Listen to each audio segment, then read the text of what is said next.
Hello everybody, I'm EPK Prince, and today I'm going to be showing you my latest creation. This is the silly shell that I actually made myself. This one shoots Airsoft BBs. So this shoots your standard, over here you can see it, is a standard 6mm Airsoft BB.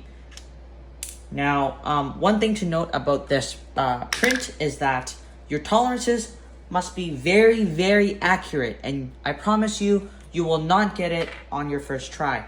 I got really lucky. This was my second try that I got the tolerances right. So here's how you assemble it. You will take super glue.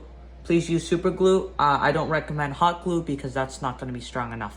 Here's what you're going to do. You're going to have a little dap on each of the four areas.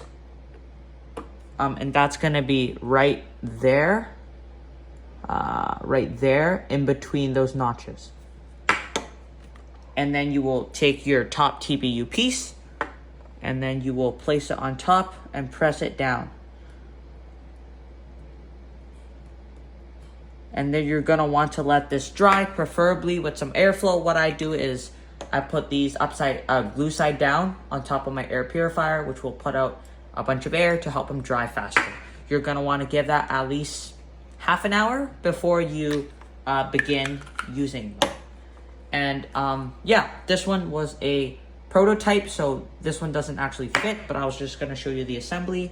But we can just show you generally how it works. So you're just going to take your BB and you're going to top load it like that. And then if your shell actually works, the BB should fall inside the shell. Note that if you want some better performance guaranteed, you're going to want to load at least 2 to 3 BBs, as that guarantees some space inside the shell, that the BB will not be at the front. Because if the BB is at the very front, you will have very poor performance, as it doesn't have any effective barrel. Ideally, you also want to give the blaster a little bit of a slight angle up, so that way the BBs tend to roll towards the back, so that when you fire, it will have more time to accelerate as it flies out. Thank you for watching, and if you have any questions, comments, or concerns, please leave a comment down below.